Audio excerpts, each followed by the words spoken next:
part 3 before watching this, because spoilers. Frederick gets resurrected from the altar. Joe gets scared. He's frightened of seeing Frederick once again.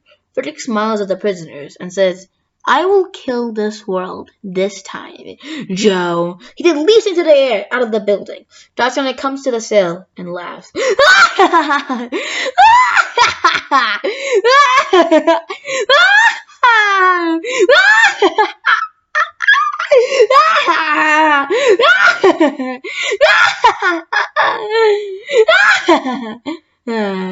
He's a maniac. You can tell that very easily.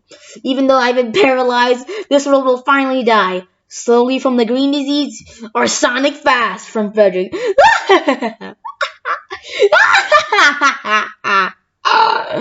Detective Pika whispers to Curb and Joe. I have a friend coming in soon. Don't worry, he will help us. Joe and Curb understand and decide to wait for Pika's friend. But as they do that, Frederick starts his rampage. He first finds a computer and beats the Minecraft world record, taking it from DreamXD. A monstrous thing to do. Of course, DreamXD was sad. He started crying. He then goes and starts killing people. He just keeps killing people, and just starts killing people. He just doesn't stop. The military was sent to kill him, but all failed. They have shotguns, snipers, machine guns, but nope, Frederick killed them all. He got shot a few times, but he kept going in and killing. He killed almost all the military in his rampage. There were hundreds of soldiers, all dead on the ground. Frederick was an insane murderer. He killed the military like it was nothing. Thousands of people are already dead. Frederick decides his plan on world domination. He decides that he'll first kill Joe, his only worry, and then go to the north, to Alvego City, to cause even more chaos during the city's revolution. Finally, Pika's friend, Robo, comes down into the altar. With his robot arms, he uses one of them to put Dr. Sonic pinned to a wall, choking him. And he uses his other arm to free Pika and the others. As soon as they're free, they tell him to stop killing Dr. Sonic. Robo says why. He's the one who started the green disease. He's the one who was the cause from his family's Pika response, and says that he's also the only one who can stop him. So he can't kill him, or we're all toast. Robo starts pinning him down. Cowboy Curb eats him still and makes a prison cell for Dr. Sonic, so Dr. Sonic can't leave. They all greet each other and decide to climb the building and get out of it to stop Frederick the murderer. After they get out, they decide to go through the dead street. Ben said he was in ruin from all the blood that's left on the ground. They find Frederick, patiently waiting for them. They all get ready for battle. Cowboy Curb reloads his gun and Robo switches his arms to axes. The battle starts. Joe goes and running like the Flash and tries to get the first punch. Frederick dodges and hits Joe with a sword. Cowboy Curb jumps onto his horse and shoots Frederick. One of the bullets hit. The rest were blocked by a sword. Pika and Robo jump down together and Pika uses a thunderbolt, while Robo goes in for the axe crit. Both of them land their attacks on Frederick. However, Frederick is still standing. Looks like he can take another 1,000 attacks. Joe gets up on his feet. He tries to stab Frederick's neck and save the day. But Frederick was suspecting that. He dodges the attack and takes out his sword and pierces into Joe. Joe cries out in pain. Ah! He knows that this will be the end for him. He tells Cowboy Curb and Pika for all three of them to go to his villa in the north.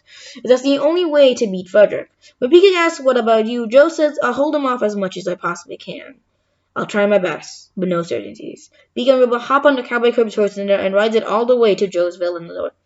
As they're about to go away from Ben City, they all hear a huge scream of pain from Joe. They all hope that the worst hasn't just happened.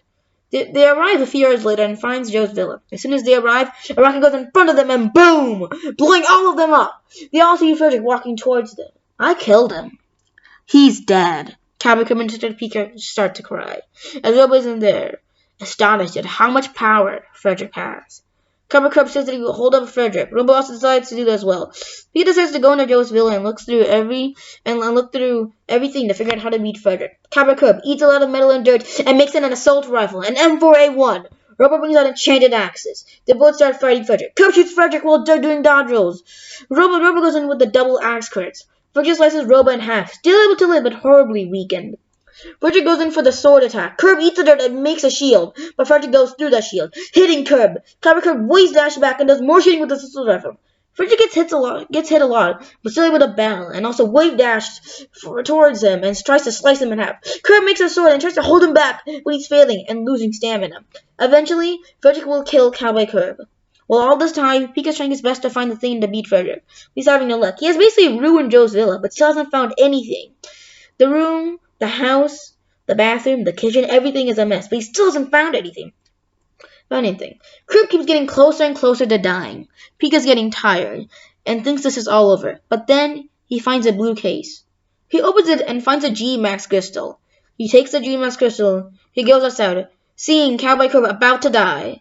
And Pika decides to use the G-Max crystal and become huge, very big, and is now giant. He says, P, and uses his ultimate move, Bolt Crash. He shoots a huge lightning into the air, causing a thunderstorm, and a giant lightning bolt strikes Frederick. Cowboy Curb dodging away just in time. Frederick cries in agony as the huge lightning bolt strikes him, backing back 200 feet into the air and crashing him into the ground. He wasn't dead, somehow, but is hugely destroyed and super paralyzed. Detective Pika goes back to normal size, and Detective Pika, Cowboy Curb, and Robo all cheer in victory. The three found Joe alive, to their relief. He was still out, but there was a lot of bandages on him, meaning someone helped him live.